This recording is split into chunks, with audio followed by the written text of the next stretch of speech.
اور کلیام والا فضل الدین بھی آیا ہے، وہ مسیتی نہیں آیا۔ پیر پٹھان بہت سخت تھے، بڑے بڑے مشائخ کو نماز نہ پڑھنے پر وہ پٹوایا کہ ان کے مریدوں سمیت وہ سب بھاگ گئے۔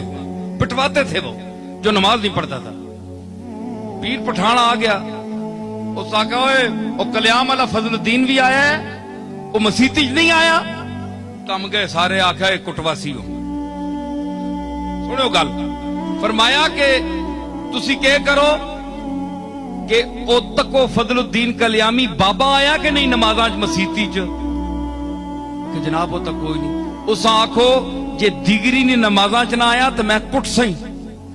پیر پٹھانا کو آگے بھیجا، حضرت خواجہ اللہ بخش تونسوی عصر کے وقت دیکھا دونوں طرف نہیں آئے، پھر پیغام بھیجا مغرب کے وقت نہ آئے تو خود پیٹتا ہوا آؤں گا، تمہیں پیٹتا ہوا لاؤں گا۔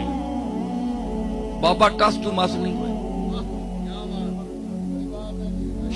عشاء دا ٹائم ہویا جس لئے نا، آئے ہائے ہائے اللہ اکبر، جس وقت عشاء کا ٹائم ہوا، خواجہ اللہ بخش تونسوی رحمت اللہ علیہ دیکھتے رہے دائیں بائیں، سارے مشائخ حاضر۔ تو خواجہ اللہ بخش صاحب نے دیکھا نماز ابھی شروع نہیں ہوئی، کوئی نہیں آئے، سارے بڑا غصہ کہ ابھی میں اس کو پیٹوں گا نہیں کروں۔ جب سلام پھیرا نا تو خواجہ اللہ بخش صاحب علیہ رحمت نے جب دائیں طرف سلام پھیرا تو میاں فضل کلیامی سامنے بیٹھے ہوئے صف میں، بائیں طرف پھیرا تو ادھر بھی بیٹھے ہوئے۔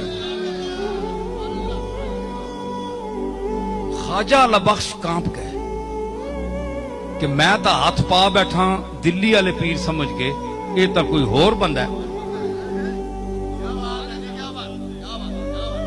جب ڈیرے پر پہنچے تو حضرت شہنشاہ مشائخ، اس کی ثانی نہیں تھا، پیر پٹھان جیسا شیخ نہیں تھا دنیا میں، بہت بڑا شیخ تھا۔ تو خواجہ اللہ بخش صاحب خود اٹھ کر حضرت میاں فضل کلیامی جو صابر صاحب کے حجرے کے پاس ایک مٹی پر پڑے تھے، اللہ اکبر، مٹی پر اللہ بخش صاحب حاضر ہو گئے، کھلوتے آنکھوں لگے سائیں میں معذرت کریندہ،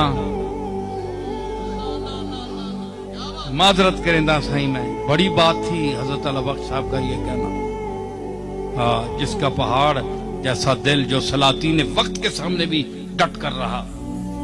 سائیں میں معذرت کریندہ، میں بھول لیا تھی، میں بھول گیا۔ پتہ ہے اللہ کی ذات کے سمندر میں فنا فضل کلیامی نے آنکھ اٹھائی اور دیکھا ایک بہت بڑا شہنشاہ مشائخ کھڑا ہے جس کی روب سے طریقت کی دنیا کانپتی ہے۔ کہنے لگے اوئے میں اب یہ میاں فضل صاحب کی زبان استعمال کر رہا ہوں، میری ضرورت نہیں ہے۔ کہنے لگے اوئے اللہ بخش، او اللہ بخش، تیرے دادے دا منہ مینوں ماردا ہے۔ شاہ سلیمان تونسوی اتھے حاضر ہوندے پاک پتن تے میرے سر تے شفقت دا ہاتھ رکھ دے ہے تے اس ہاتھ دا مینوں لحاظ دے۔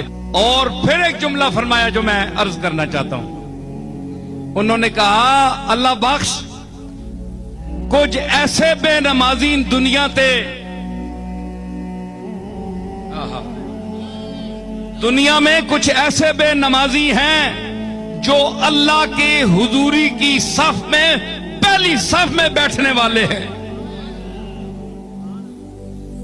تو کچھ وہ نمازی ہیں دنیا میں جو آپ کو نظر آئیں گے مسجدوں میں نماز پڑھتے ہوئے، لیکن ان کے دل غافل ہیں کہ وہ ریا کی نماز پڑھتے ہیں۔